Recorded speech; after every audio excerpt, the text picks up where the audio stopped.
CBI, ED और तमाम केंद्रीय एजेंसियां तो पीएम के इशारों पर चलती है।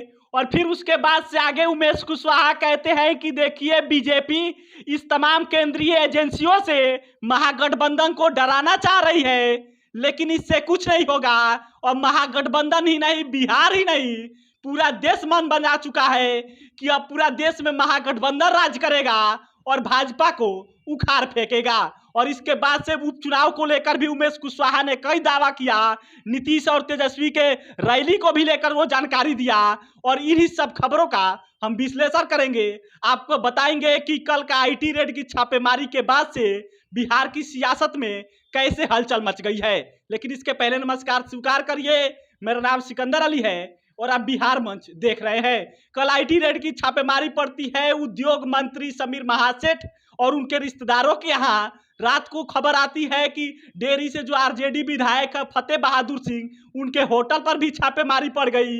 और फिर उसके बाद से बिहार की सियासत में हलचल मच जाती है, हड़कंप मच जाता है, सियासी बयानबाजी भी शुरू हो जाती है। और उसी के बाद से जो जेडीयू के प्रदेश अध्यक्ष है उमेश कुशवाहा, वो चुनाव पर बात करते हुए कहते हैं कि देखिए कुर्नी विधानसभा में महागठबंधन के प्रत्याशी को जीतना, जो मनोज कुशवाहा जेडीयू से प्रत्याशी हैं, उनका जीतना तय है। वहां पर कुर्नी विधानसभा के लोग पूरा मन बना चुके हैं। भाजपा तो कहीं नहीं है, जो महागठबंधन के मनोज कुशवाहा प्रत्याशी है वो एक तरफा वहां से जीत रहे हैं। और फिर आगे कहते हैं कि देखिए मीडिया वालों से कहते हैं कि जैसे ही नीतीश कुमार और तेजस्वी यादव का वहां पे कार्यक्रम का टाइमिंग तय होगा, दिन तय होगा, वैसे ही आप लोग को बता दिया जाएगा।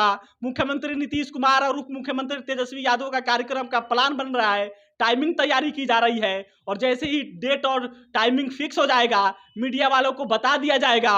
लेकिन ये जान लीजिए कि कुर्नी विधानसभा में महागठबंधन से जो प्रत्याशी है मनोज कुशवाहा, उनकी एक तरफा जीत तय है। और फिर उसके बाद केंद्रीय एजेंसियों पर बात करते हुए मनोज कुशवाहा कहते हैं कि देखिए केंद्रीय एजेंसियां जो ईडी सीबीआई है, ये तमाम तो पीएम के इशारों पर चलती है। और इससे महागठबंधन के कोई भी नेता और महागठबंधन कमजोर नहीं होने वाली है। महागठबंधन तो केवल बिहार में ही नहीं देश पर राज करेगा। और केवल बिहार ही नहीं, देश के तमाम लोग ये मन बना चुके हैं कि बिहार और देश से भाजपा को समाप्त करना है और बिहार और पूरे देश में महागठबंधन का राज होगा। ये तमाम बातें जेडीयू के प्रदेश अध्यक्ष उमेश कुशवाहा कह रहे थे और ये दावा कर रहे थे देखिए कुर्नी विधानसभा में तो महागठबंधन के प्रत्याशी मनोज कुशवाहा की एक तरफा जीत है, इसमें कोई इफ बट का सवाल नहीं है। और फिर उसके बाद से केंद्रीय एजेंसी पर जो छापेमारी चली उद्योग मंत्री समीर महासेठ और आरजेडी विधायक के यहाँ, उसके बाद से उमेश कुशवाहा कहते हैं देखिए पीएम के इशारों पर चलती है, इससे महागठबंधन और उसके कोई भी नेता पर इसका प्रभाव नहीं पड़ने वाला है। ये केवल 24 को लेकर डराने की कोशिश हो रही है, ये पीएम के इशारों पर काम हो रही है। और फिर उसके बाद से समीर महासेठ दावा कर जाते हैं कि देखिए हम लोग जीत रहे हैं और देश से महागठबंधन पर देश पर महागठबंधन का राज होगा।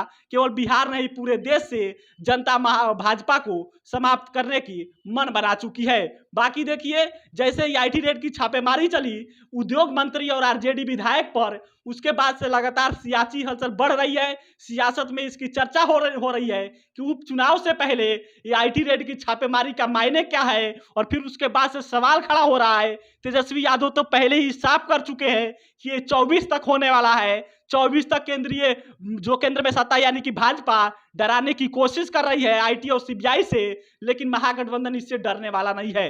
बाकी जो आईटी रेड की लगातार आईटी छापेमारी चल रहा है आरजेडी विधायक और उद्योग मंत्री पर, इसको लेकर आप क्या सोचते हैं? उमेश कुशवाहा के इस दावे और इस बयान पर क्या सोचते हैं कि केंद्रीय एजेंसियां पीएम के इशारों पर चलती है? इसको लेकर आपकी क्या सोच है, आपकी क्या राय है, वो बिहार मंच के इस वीडियो में कमेंट करके जरूर बताइएगा। उसका भी जिक्र हम विश्लेषण जरूर करेंगे।